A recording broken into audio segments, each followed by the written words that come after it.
Oke, bismillahirrahmanirrahim. Assalamualaikum warahmatullahi wabarakatuh. Alhamdulillah ya Bun. Meskipun mungkin kalau malam masih ada sisa-sisa tenaga ya, sisa-sisa tenaga yang dipaksakan. Tapi mudah-mudahan dari apa namanya motivasi yang masih tersisa ya, itu cukup bisa menggerakkan Bunda sekalian untuk belajar lagi ya, nggak apa-apa ya. Kira-kira kalau malam capek ya Bun? Kalau malam masih ada kendala banyak ya. Ini kan yang bisa kalau malam itu saya lihat baru cuma 5, cuma 4 atau kurang dari itu gitu ya.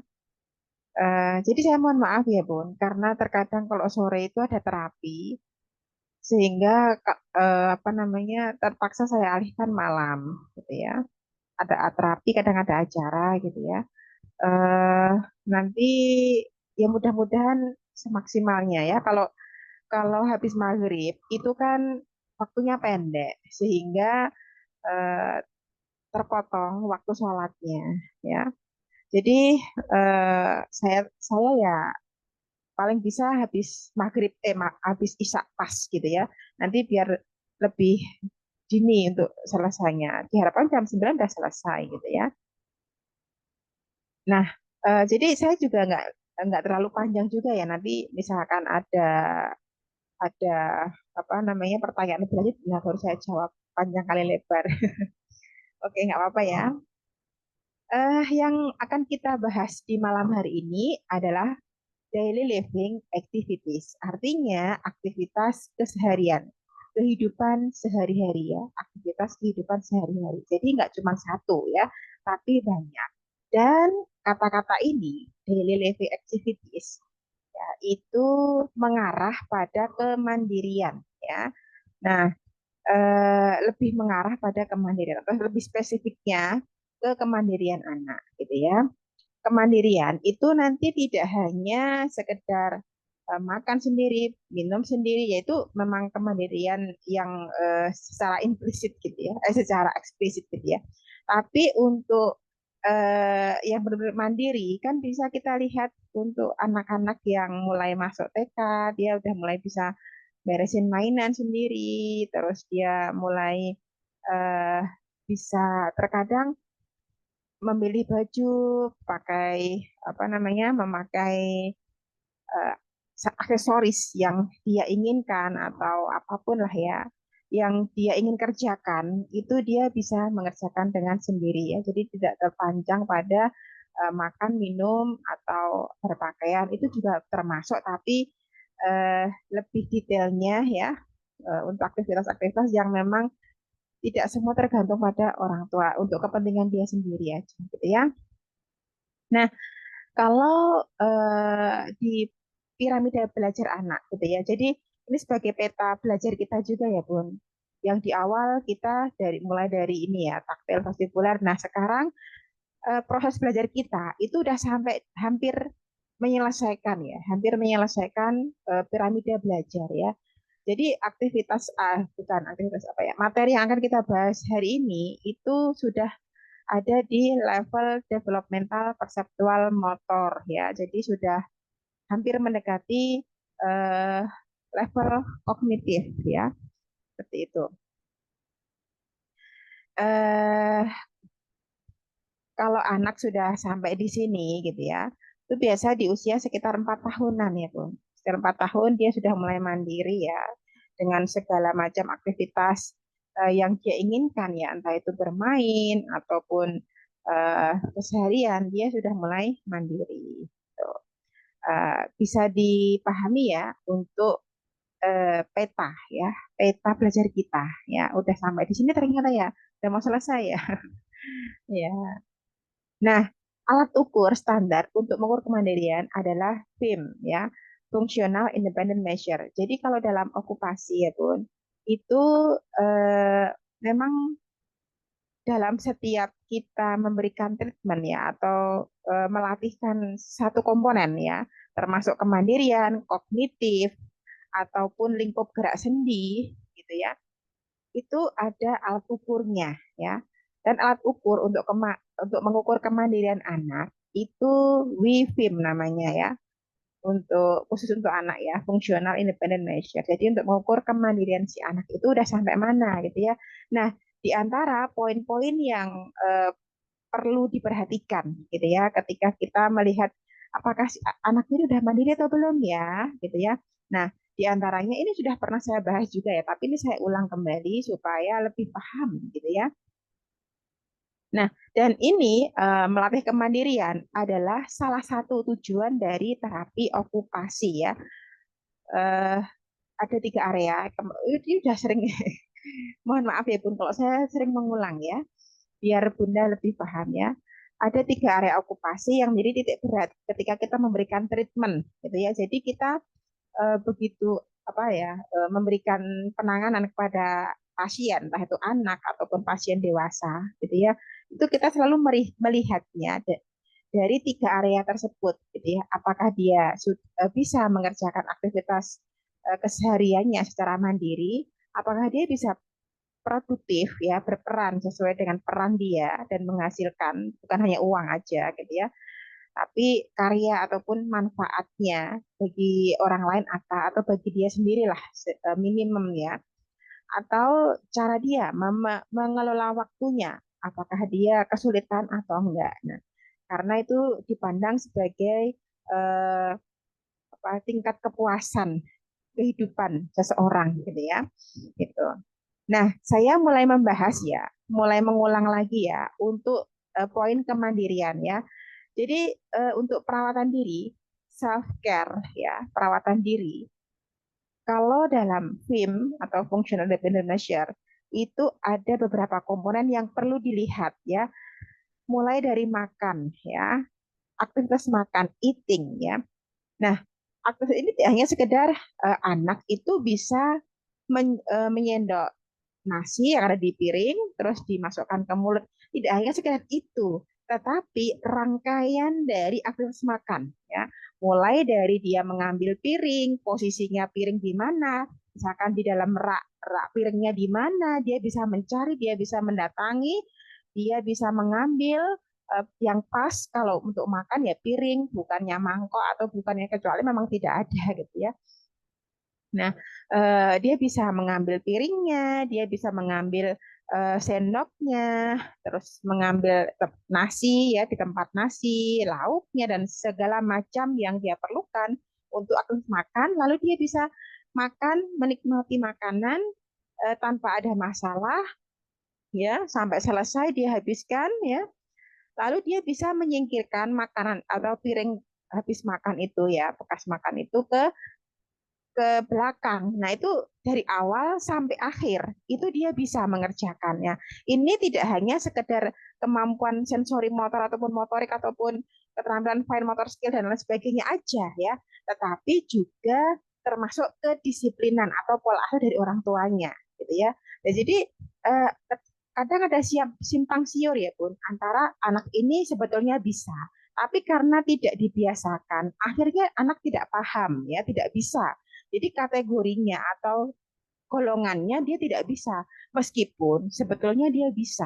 Nah, jadi harus ada perpaduan ya antara keterampilan motorik, entah itu motorik kasar, motorik halusnya, ataupun skillnya ya, dengan pola asuh yang diterapkan dari orang tua, kedisiplinan, terus misalkan menempatkan barang-barang itu memang harus pada tempatnya, terus dilatih kemandirian ya meskipun hanya sekedar terkesan sepele gitu ya, tapi itu dibiasakan sehingga berpadu antara latihan secara motorik juga secara pola asuh atau pendidikan dari orang tuanya gitu ya Bun, gitu ya. Semoga ini bisa dipahami dan bisa dilaksanakan. Ya kita belajar bareng ya Bun, tidak ada yang perfect ya, tidak ada yang paling sempurna, tidak ada.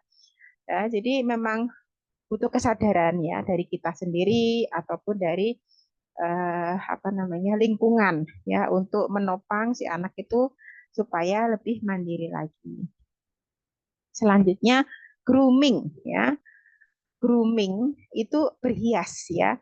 Nah, berhias itu bukan berarti make up, itu enggak ya. Tapi anak itu bisa memantaskan dirinya, oh mungkin mau masuk sekolah atau berangkat sekolah atau habis mandi, dia bisa belajar ya. Sebenarnya dia belajar menyisir rambutnya gitu ya.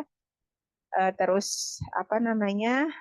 Mungkin kalau yang perempuan pakai pita atau bandul atau dikuci rambutnya. Terus dia mungkin ya apalah yang biasa dia diterapkan oleh orang tuanya terutama ya. Tapi kalau orang tuanya itu nggak yang biasa apa ya eh, membenahi membenahi anaknya ya anaknya sembarang aja gitu ya mungkin nggak sisiran ketika mandi habis mandi maksudnya ya terus bajunya ya compang-camping terkadang eh, mungkin ada yang juga biasa pakai bedak atau pakai apa ini apa minyak wangi gitu ya atau memakai minyak telon ya biar harum gitu ya harum baunya sedap gitu.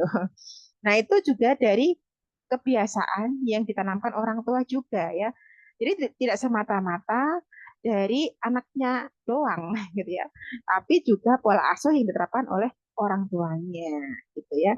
Asal kita memberikan sentuhan ya, kedisiplinan kepada anak bahwa yang benar itu seperti ini loh gitu ya. Nanti anak menyesuaikan dengan kita kok Bun ya.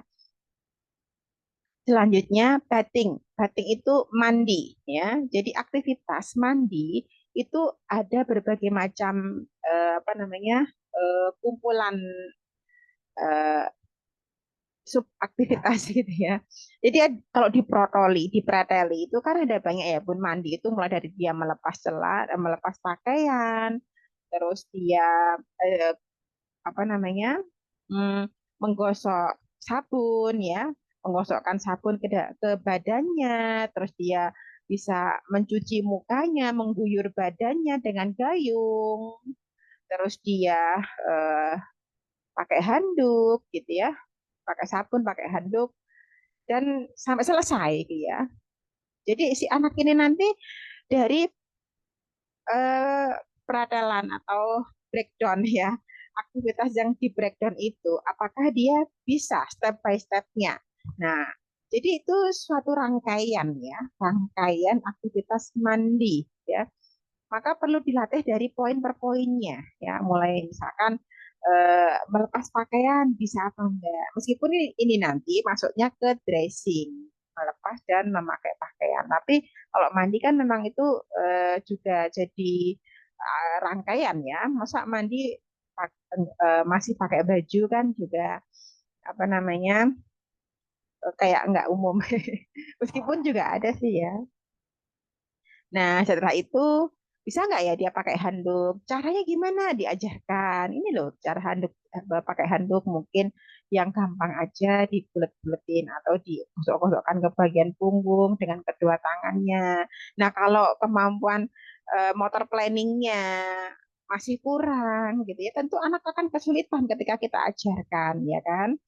Oh, ayo dek pakai sabunnya misalkan ketiaknya di sabun ambil gayungnya nah tapi si anak ini belum paham mana gayung bagaimana cara ngambil airnya nah maka perlu dilatih ya jadi kita kalau belajar tentang analisa sebuah aktivitas ya Bun itu eh, lebih detail lagi ya. Jadi komponen-komponen penyusun aktivitas itu yang dibutuhkan apa aja kita latihkan. Nah, mungkin latihannya terkesan kadang tidak nyambung juga, tetapi itu membuat apa namanya mensupport ya. Tapi itu mensupport aktivitas yang fungsional yang akan kita latihkan, gitu ya, Bun. Mudah-mudahan bisa dipahami ya. Kalau nggak paham boleh raise hand, boleh tanya ya. Jangan sampai Bu ini ngomong apa saya nggak paham, tapi nggak yang apa berani gitu ya. Selanjutnya dressing upper ya. Dressing upper ini aktivitas berpakaian atas ya. Nah, biasanya kalau anak-anak yang paling muda itu kan menggunakan kaos ya, Bun. Jadi tinggal memasukkan ke kepala, kanan kiri gitu ya. Tangan kanan tangan kiri dimasukkan terus baru udah selesai. Lebih simpel dibandingkan pakai hem ya harus harus apa namanya? Mengancingkan baju. Nah, nah ini nanti juga ada berbagai macam tipe eh, memakai pakaian atas gitu ya. Ada yang pakai reed, kalau pakai jaket kan tentu berbeda ya. Terus pakai snap apa benik yang dicepeskan itu ya. Ada juga yang kancing ya dan berbagai macam tipe ya pakaian. Nah, itu perlu kita cek satu persatu gitu ya ke anak gitu ya. Jadi nggak yang cukup hanya satu tipe aja, sedangkan kalau anak dihadapkan dengan tipe pakaian yang berbeda, dia akan kesulitan. Ini gimana cara makanya akhirnya nggak dibetulkan. Nah, maka perlu kita training. Eh, apa namanya? Memang banyak poin nih yang harus kita latihkan benar-benar ya, Bun. Tapi kan Bunda mulai paham. Oh, ternyata ketika kita melatih anak itu sampai sampai tujuannya itu jelas gitu ya. Kita mau latih apa sih ya? Oh, kemandiriannya. Kalau kemandirian itu ada banyak banget, ada poin-poinnya. Nah, anakku udah bisa yang mana ya? Nah, ya kan? Makan aja belum bisa gitu ya. Pegang sendoknya masih menggenggam ya. Sering tumpah, sering apa berjajaran kemana-mana gitu ya. Nah, itu berarti yang dilatihkan apa ya gitu ya.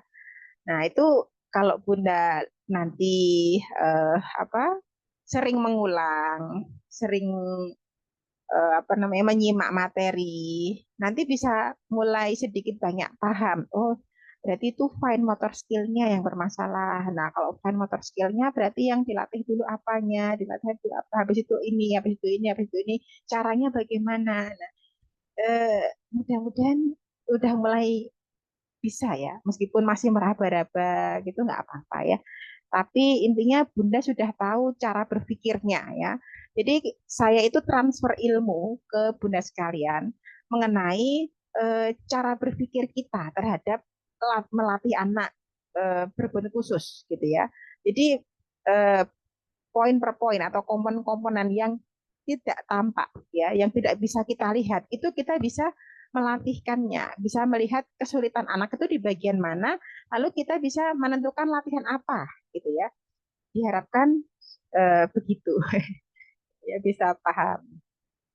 Lanjut ya, dressing lower. Ini memakai rok, memakai celana ataupun eh, lain sebagainya. Termasuk juga memakai sarung gitu ya. Mungkin bagi yang laki-laki. Gitu. Nah itu diajarkan ya pun diajarkan. Kalau masih kesulitan, bagian mana yang sulit anak itu gitu ya. Bun ini megang sarungnya aja nggak bisa gitu ya, membuka sarungnya aja nggak bisa. Berarti bagian fine motor skill-nya. Kalau fine motor skill-nya berarti dexterity, jari-jarinya dikuatkan, koordinasinya antar kedua tangan, koordinasi bilateralnya juga dilatih lagi. Caranya mungkin dengan bisa main bola, lempar tangga bola maksudnya ya. Lempar tangga bola, terus visual trackingnya juga dilatih lagi, terus mungkin segala macam ya yang berkaitan dengan tangan itu bisa dilatihkan kembali ya, termasuk juga nanti motorik kasarnya juga karena semua saling berkaitan ya pun nggak bisa dipisah-pisah ya gitu. Terus toileting. Nah, toileting itu aktivitas yang ada di kamar mandi, apapun itu ya. Jadi terkadang tak terduga pun kita juga harus bisa menang. Oh, ada kecoa misalkan kan itu nggak pernah kita ajarkan kepada anak. Cara menghindari kecoa kan nggak bisa gitu ya. Nggak bisa kita training gitu ya. Nah, itu kan spontan muncul dari pikiran anak sendiri ya meskipun kita tidak pernah mengajarkan tapi kita bisa menyikapinya entah dia mau lari atau dia mau apa namanya mengguyur dengan air atau apapun respon yang dia tunjukkan itu merupakan suatu spontanitas gitu ya sehingga perlu dibenahi dulu sampai anak itu bisa merespon tanpa harus kita berikan instruksi ketika ada di kamar mandi gitu ya. Jadi apapun itu aktivitas yang ada di kamar mandi termasuk gosok gigi, mungkin apa ya dan lain sebagainya ya. Itu kita latihkan. Nah, ini disesuaikan dengan toiletnya masing-masing tentunya ya. Mungkin setiap keluarga berbeda tradisi. Kalau naruh gayung itu biasanya di ditengkurapkan, ditaruh dicantolkan juga ada. Jadi masing-masing punya tradisi. Nah, itu silahkan diajarkan gitu. Selanjutnya, apalagi yang termasuk kemandirian? Sphincter control. Ini otot-otot bagian yang untuk mengontrol, menahan pipis atau menahan BAB gitu ya. Nah, itu ototnya bisa berfungsi enggak gitu ya. Ketika kerasa pipis tapi belum ada kamar mandi, dia bisa menahan pipis enggak gitu ya. Atau ketika kerasa BAB tapi tidak ada, belum ada toilet gitu ya. Dia bisa menahan BAB enggak? Mungkin sampai ketemu toilet berikutnya gitu ya. Nah, ini perlu juga dilatihnya. Caranya gimana? Ya, kalau untuk sphincter control, ini kaitannya nanti dengan interoceptif, ya Bun. Jadi selain ada sensori, ya, sensori nanti kan ada taktil, vestibular, dan proprioceptif. Nah, ada satu lagi namanya interoceptif, yaitu untuk rasa dalam. Seperti kita merasa ingin pipis, merasa ingin BAB, kita bisa ngontrol, ya. Terus kita rasa lapar, pengen marah, termasuk juga moodnya, gitu ya, mudah emosi atau enggak, sering enggak moodnya atau sering moodnya, gitu ya.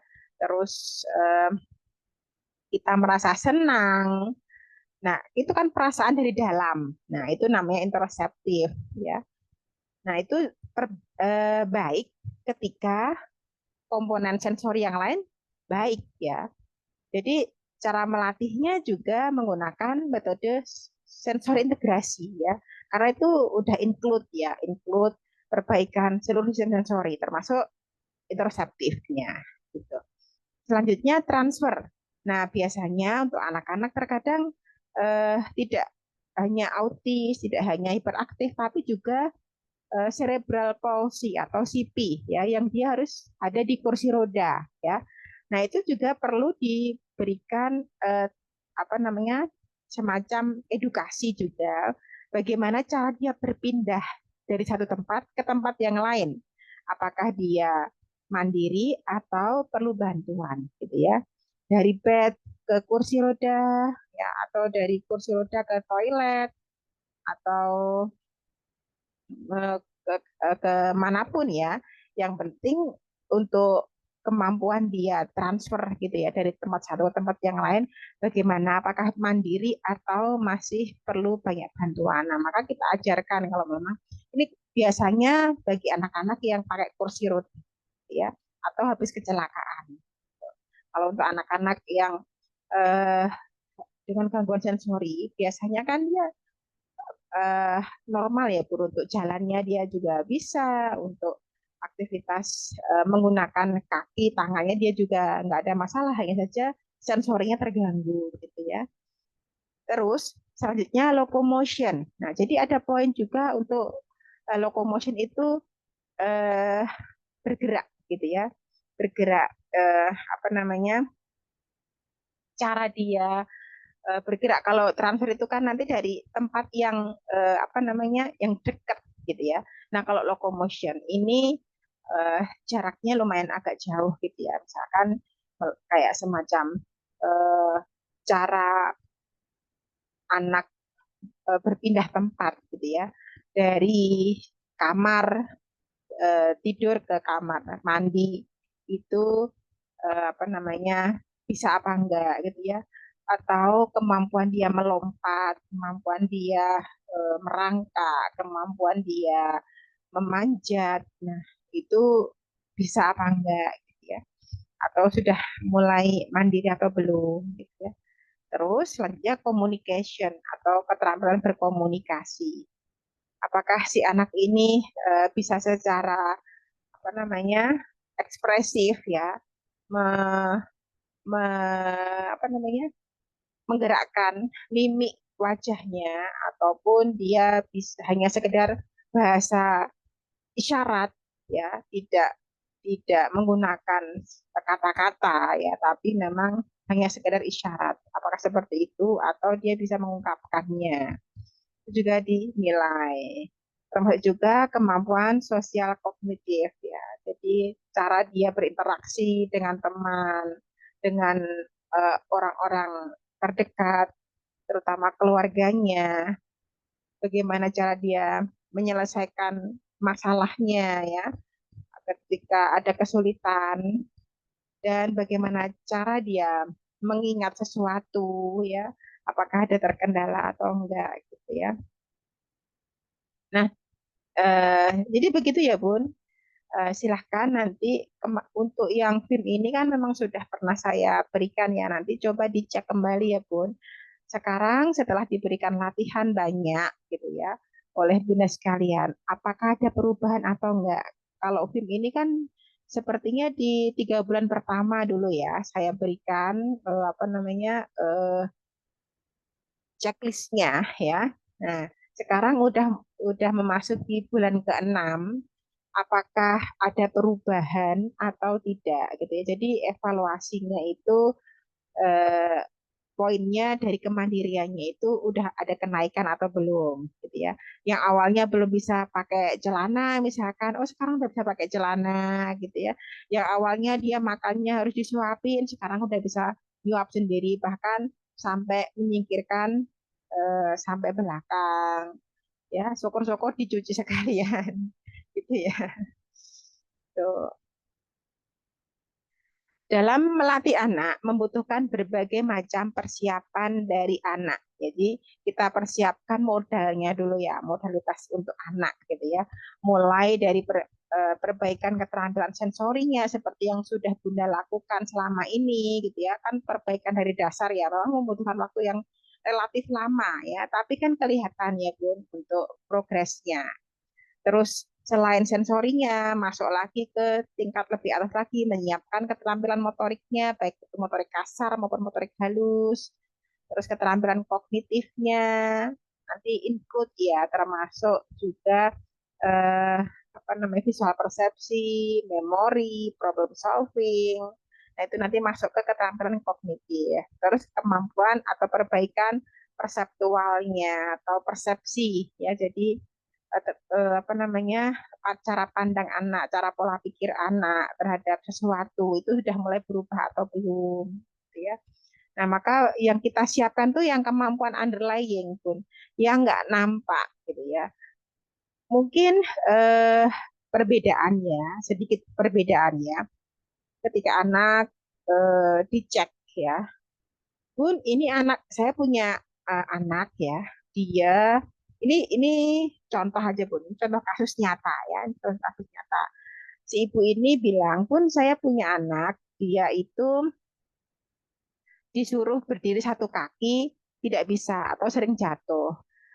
Saya sudah selalu mengulanginya Bun, tapi dia nggak bisa-bisa, nggak naik-naik, nggak naik level. Maksudnya ya kayak gitu-gitu terus. Katanya kan kalau terapi disuruh ulang-ulang gitu ya. Iya benar ya. Tetapi cara melatihnya itu tidak langsung to the point seperti itu ya. Memang kalau anak ketika diminta untuk berdiri satu kaki masih nggak bisa atau belum bisa, berarti kita ambil kesimpulan si anak ini kemampuan vestibularnya atau bagian sensori yang melatih keseimbangannya masih kurang.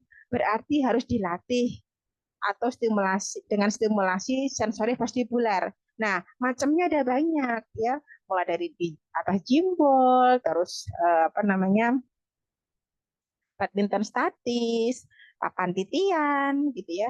Dan itu terus diulang-ulang secara otomatis nanti akan memperbaiki sistem sensori vestibularnya dan ketika kita melatihnya dia sudah mulai ada kenaikan atau progres yang awalnya dia belum bisa berdiri satu kaki sekarang udah mulai bisa 1-2 detik udah mulai bisa. Nah itu loh cara berpikir kita ya. Jadi tidak melulu nggak bisa memegang pensil ya terus kita latihannya pegang pensil terus kan juga enggak gitu ya Bun. Perlu dianalisa ini mananya yang bermasalah sehingga kita melatihnya dengan cara yang lain gitu. Kita cari akar permasalahannya di mana, lalu kita bisa memberikan latihan sesuai dengan kebutuhan anak gitu ya. Dan ini banyak ya apa namanya yang bisa kita latihkan, tidak melulu cuma satu item itu aja. Paham ya, Bun? Jadi ya bunda yang ikut kelas homeschooling ya, karena sudah saya uplek-uplek setiap hari ya, saya harap nggak bosan, tapi semakin paham ya dibandingkan dengan yang nggak belajar gitu. Ada perubahannya dong. Ini yang ikut berapa orang ya? 5 ya kan, 5, 4 berarti ya. Yang beberapa poin yang perlu diperhatikan ya dalam melatih anak ya. Eh, dalam melatih anak ya dan mendisiplinkan anak dengan kondisi khusus selama di rumah, orang tua tidak hanya fokus untuk perbaikan sensori saja, melainkan latih mereka secara holistik ya, secara bersama-sama. Karena kerja tubuh itu juga hierarki ya. Hierarki itu seperti mesin ya. Kalau satu bergerak, yang lain ikut bergerak juga. Yang satu terperbaiki, yang lain juga ikut terperbaiki. Ya, jadi nggak sepotong-potong ya. Misalkan ada yang bertanya gini, Bun, eh, apa ya yang harus dimatangkan? Anak saya itu sukanya kok melirik ke samping terus ya, Bun, kalau melihat ya. Jadi apanya yang harus dimatangkan ya, Bun? Nah, kalau saya jawab, Bun, ini masalahnya di vestibularnya. Nanti bisa dimatangin untuk vestibularnya. Ya, itu ketika saya berikan berbagai macam aktivitas vestibular, gitu ya. Tentu tidak hanya vestibularnya aja yang terperbaiki, tapi juga include proprioceptifnya, gitu ya. Dan termasuk juga komponen-komponen yang lain, itu pun juga terlatihkan ya. Apalagi nanti ada sentuhan taktil juga, gitu ya. Jadi satu aktivitas terkadang banyak manfaatnya, mulai dari taktil dapat, vestibular dapat, proprioseptifnya juga dapat gitu ya. Jadi secara holistik, secara hierarki banyak berbareng-bareng gitu maksudnya ya. Nah, mulailah berkomunikasi secara intens kepadanya meski terkesan belum paham ya.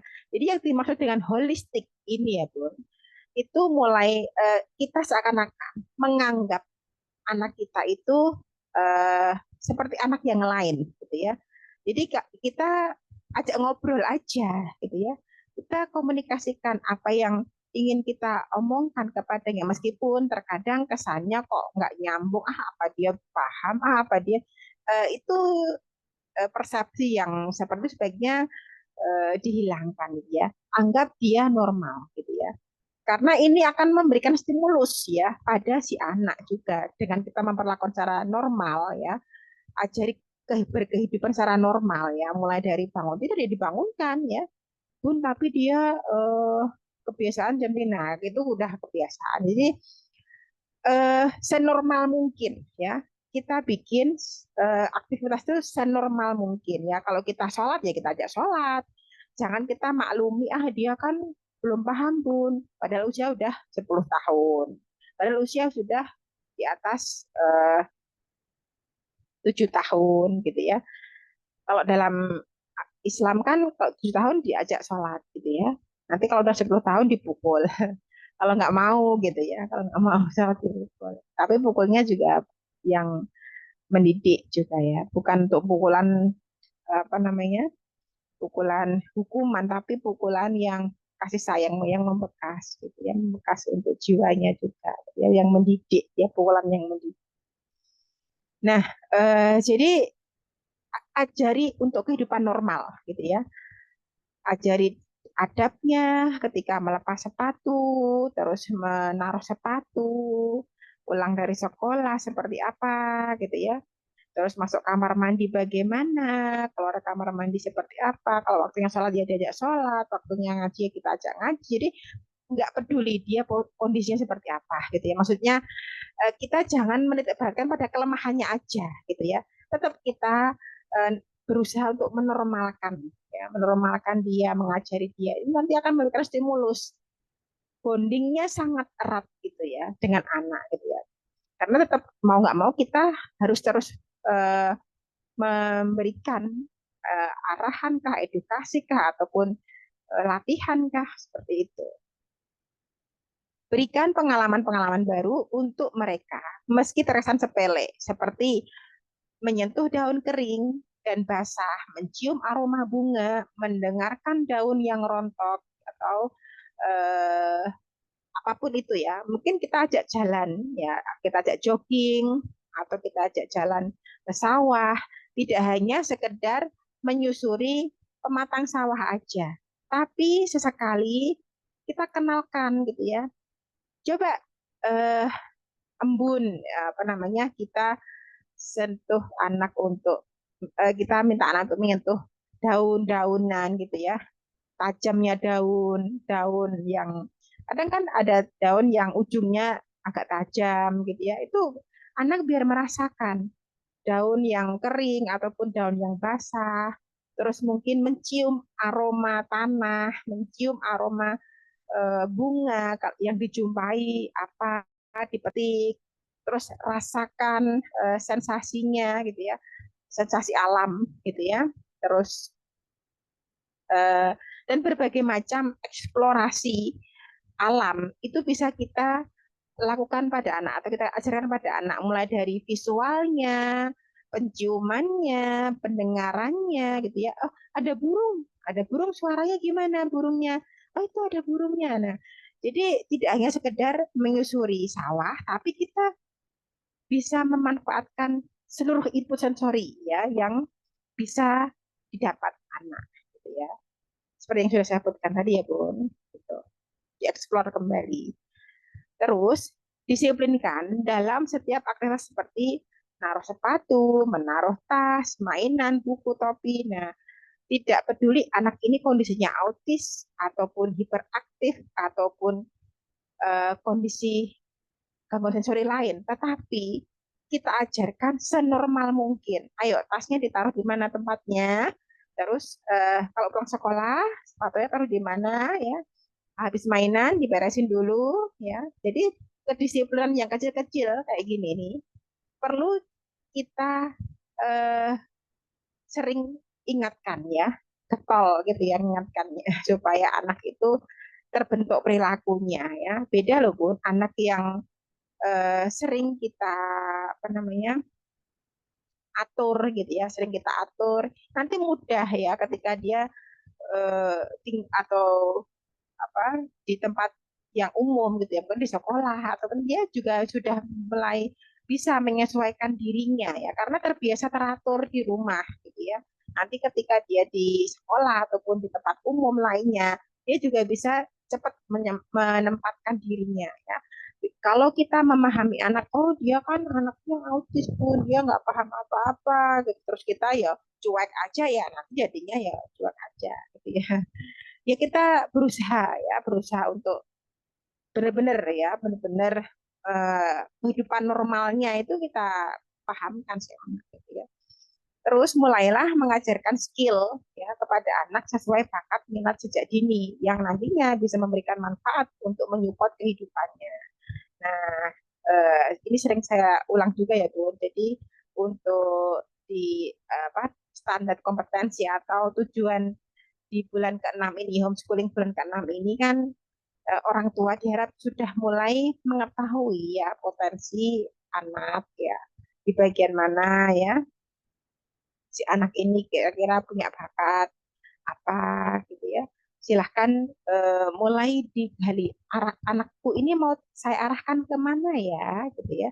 Jadi Bunda punya paradigma, punya pandangan ya untuk anaknya ya. Jadi jangan melulu untuk fokus di akademiknya. Kalau memang nggak bisa ya tidak dipaksakan.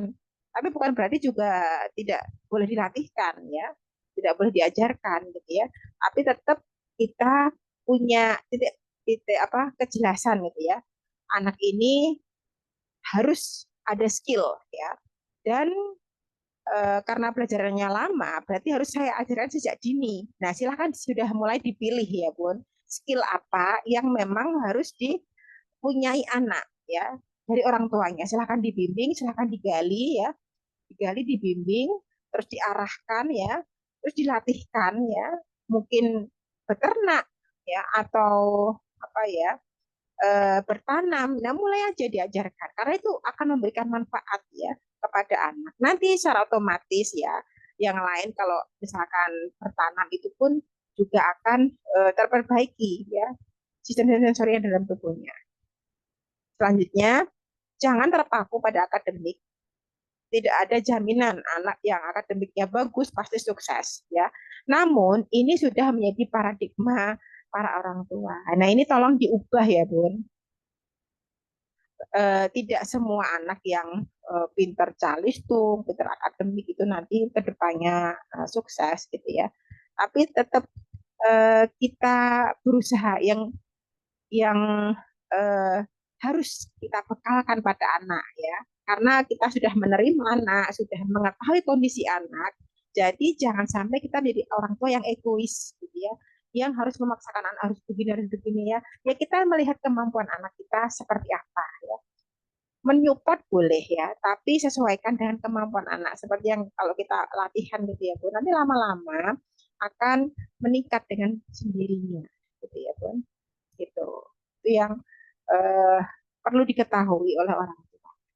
Ya, mungkin sampai sini ada yang mau tanyakan? Ada?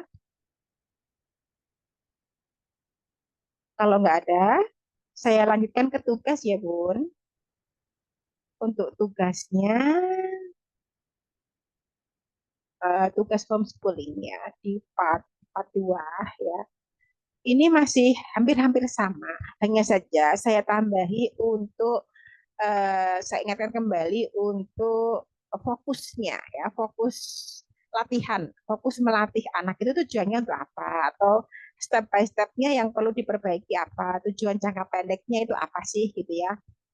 Kalau saya memberikan home program ya seperti olahraga itu memangnya anakku tujuan atau fokusnya itu ke arah mana melatihnya gitu ya. Nah, yang pertama untuk Hashim ya, untuk fokusnya, fokus latihan maksudnya ya, fokus pada penguatan kontrol posturalnya. Ya, dikuatkan dulu, terus meningkatkan tonus otot, koordinasi keempat anggota gerak ya. Nanti untuk latihannya hampir-hampir sama ya, masih sama seperti yang sebelumnya. Ini pun terkadang membutuhkan waktu yang lumayan lama juga ya, tapi terbentuk rutinitas ya.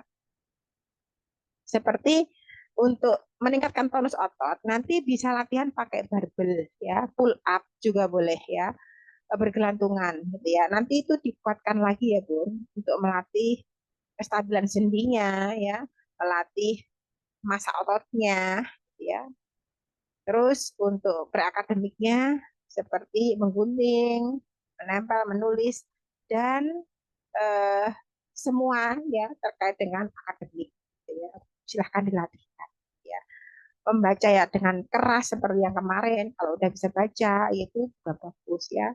Memahami pelan-pelan, tanya jawab sederhana gitu ya, itu juga bagus. Basketnya terus, renangnya juga terus ya.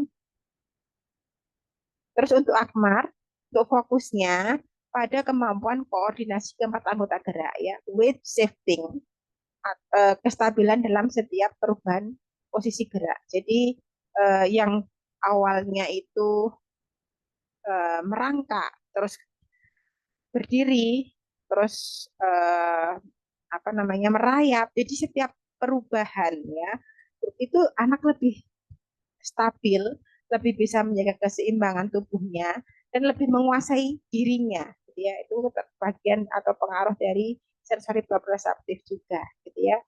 Nah, nanti latihannya masih hampir sama, hanya saja saya tambahin untuk halang rintangnya nanti empat perubahan posisi gerak ya Bun, mulai dari merangkak, melompat, berguling, dan berjalan di papan titian, gitu ya. Nah, ini misalkan pun baru dua aja masih belum bisa, ya udah nggak apa-apa. Tambah satu aja ya, merangkak, melompat, berguling. Ya. Nah, nanti silahkan dilatihkan kembali ya. Mungkin bagi yang kemarin belum belum bisa maksimal ya, tetap silahkan masih bisa diulang-ulang. Kalau ada kendala, silahkan ditanyakan gitu ya sama melatih anak. Kalau meme fokusnya pada perbaikan sistem sensori, kemandirian atau toileting, kemampuan untuk bahasa dan bicaranya, yaitu oral motor exercise-nya dimulai ya Bu, dilatihkan ya sering ya. Nah, kemandirian untuk toiletingnya ya, karena meme udah usia 7 tahun ya Bu. Nanti mungkin di usia 12-an kayak gitu kan udah mulai menstruasi itu ya. Atau kan remaja sekarang tuh usia berapa ya? Itu udah mulai mana. Nanti untuk manajemen toiletingnya ya, BAB BAK-nya silahkan udah mulai diperhatikan ya dengan perbaikan sensori yang ada. Tapi jangan melupakan ini kemandirian, latih kemandirian ya. Tetap sensori juga, yang lainnya juga didisiplinkan gitu ya. Untuk Fauzan ya, fokus pada perbaikan sensori motor, kelincahan, koordinasi anggota gerak dan kemandirian. Aktivitasnya masih hampir sama ya Bu dengan kemarin. Untuk bergelantungannya setiap hari ya kalau bisa ya. Karena itu nanti juga akan mempengaruhi tons ototnya. Selanjutnya, Hafizah fokusnya pada kematangan keterampilan sistem sensori ya, koordinasi keempat anggota gerak. Jadi masih untuk Hafizah sensorinya masih perlu banyak perbaikan ya Bu, tapi nggak apa-apa, tetap didisiplinkan ya, dinormalkan untuk apa namanya kesehariannya. Belum bukan berarti terus tidak boleh melatih yang lain loh ya. Ini hanya kita menitik beratkan untuk kepentingan anak atau kebutuhan anak saat ini. Ya. Sedangkan untuk Marvel ya, untuk Marvel uh, latihan fokusnya ya untuk pengembangan skill, ya, pengembangan skill, kemandirian, kelincahan dan daya juang, ya, karena Marvel udah mulai besar ya, udah mulai apa namanya bisa bisa dengan kemandiriannya ya, diharapkan nanti lebih dimatangkan lagi ya untuk kemandiriannya, meskipun yang lainnya juga tetap harus dilatih. Selanjutnya Dava nanti fokus pada perawatan diri ya Bu, kemandirian. Jadi apa yang saya sampaikan tadi, mulai dari eating sampai komunikasi, itu semuanya memang apa ya kemandirian. Tapi nanti silahkan dimaksimalkan ya. Terus membela diri kalau perlu bisa dilatihkan dengan taekwondo ataupun ya ikut latihan lah ya, ikut latihan ataupun bunda ajar sendiri atau ayahnya ajar sendiri juga lebih bagus ya. Selanjutnya Hanan ya, kalau Hanan nanti fokusnya di berakademik ya, terus keterampilan dan kemandirian ya, skillnya nanti lebih diarahkan ya untuk olahraga ya, terus kemandiriannya juga didisiplinkan ya. Selanjutnya untuk Asmi, fokus pada meningkatkan lingkup gerak sendi bagian tangan yang mengalami kelemahan ya Bun, karena ini mendasar. Jadi memang kalau ibarat kita mau eh, apa ya, kita mau ke suatu tempat itu kita perbaiki motornya dulu. Gitu. Misalkan kita mau mau eh, ke pasar naik motor ya, pasarnya jauh gitu ya. Nah motornya kadang bermasalah. Nah, maka ya kita perbaiki dulu yang kita pakai untuk ke pasarnya gitu loh maksudnya ya. Jadi harus apa ya dimaksimalkan ya meskipun agak sulit tapi nggak apa-apa ya, tapi tetap harus dimaksimalkan ya untuk lingkup gerak sendinya tolong dijaga. Jadi gimana ya tuh memang harus di stretching sih ya. Kalau untuk menggerakkan secara sendiri itu dia masih tentu kesulitan, itu harus dibantu ya, harus dibantu dengan bundanya atau profesional supaya bisa diarahkan, bisa dinaikkan ke gerak sendirinya. Karena kalau tidak dilatihkan, gitu ya, nanti otak itu akan me, apa ya istilahnya itu beranggapan ya, beranggapan memang sisi sebelah kirinya itu eh, nggak aktif gitu ya. Jadi nggak terdeteksi gerakannya gitu ya. Nah itu kan mengerutkan apa ya fungsi otak gitu ya, di bagian yang khususnya yang motorik, yang mengatur ininya, mengatur gerakan tangannya gitu ya. Terus kestabilan saat beraktivitas. Jadi ini karena pengaruh ya dari uh, bagian tangannya yang mengalami kelemahan, dan mudah-mudahan nanti bisa lebih maksimal ya Bu kalau namanya latihan dilatih ya. Terus untuk Firnas fokus pada kemampuan pre-akademik, olahraga dan skill ya. Terus perilaku atau kedisiplinan. Silahkan nanti untuk berakademiknya melipat ya, membuat produk produk tertentu ya yang digemari oleh anak, terus mengerjakan worksheet ya. Worksheetnya tidak hanya dari saya aja, kalau udah yang dari saya itu udah habis ya Bunda mungkin boleh bikin sendiri juga nggak apa-apa ya untuk worksheetnya ya, biar nanti anak lebih mudah. Selanjutnya untuk untuk Salia, fokus pada Soliha ya, fokus pada perbaikan sistem sensori, weight shifting, dan kemandirian. Jadi perubahan gerakan itu dia lebih menguasai dirinya, awareness-nya lebih muncul lagi ya, serta kemandiriannya. Pampersnya sudah mulai dilatih untuk tidak dipakai ya. Terus untuk Zaid ya, fokus pada kematangan sensori motor, kemandirian, skill atau olahraga. Ya, Bun. Nanti memang agak banyak ya, cuman ini memang bundanya yang harus getol. Capek nggak, Bun? Latihan. Capek istirahat ya, Bun. Jangan dipaksakan. Selanjutnya untuk Raka Pradipta, fokus pada perbaikan pematangan sensori dan kemandirian. Ya, nanti kalau bisa di sekolah pun ataupun di rumah juga dilatihkan kembali supaya tidak hanya di sekolah aja, tapi di rumah pun juga gitu ya. Sama Al-Aqsa fokus pada pematangan sensori motor dan kemandirian. Jadi untuk Al-Aqsa kemarin saya lihat untuk jalan di Papamitian udah mulai tidak banyak jatuhnya ya. Nanti lebih ditingkatkan lagi ya Bu untuk heavy work-nya supaya lebih aware lagi, lebih matang lagi ya keterampilan motorik kasarnya. Berbiro, heavy work, kita dan basket. Ini nanti karena aktivitas ini itu fungsional sehingga melibatkan seluruh komponen dalam tubuh gitu ya. Maka perlu uh, uji cobakan, dilatihkan ya kan. Supaya ada pengalaman baru ya.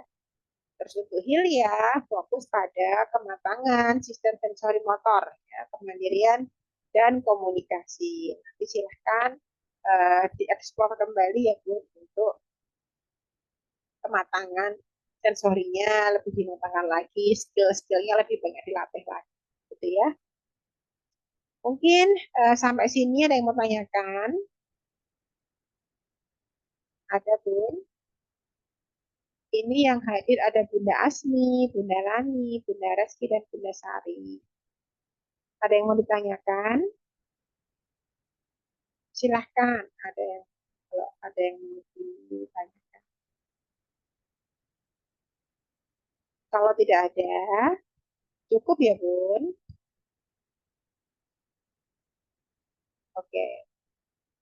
Oke, mungkin pertemuan kita di sore hari ini atau malam hari ini saya tutup sekian. Mohon maaf ya Bun apabila dalam penjelasan saya ada salah kata ataupun salah sikap gitu ya. Eh, Ataupun mungkin bulat-bulat kita nggak paham atau sering diulang-ulang bahkan gitu ya. Ya mohon maaf itu semata-mata karena kebodohan saya gitu ya. Semoga yang sedikit ini bisa memberikan manfaat dan Bunda diberikan keikhlasan, keistiqomahan dalam membersamai tumbuh kembang anak-anak. Oke, terima kasih atas waktunya. Saya akhiri dengan berhamdalah. Alhamdulillahirrahmanirrahim dan Assalamualaikum warahmatullahi wabarakatuh. Waalaikumsalam warahmatullahi wabarakatuh.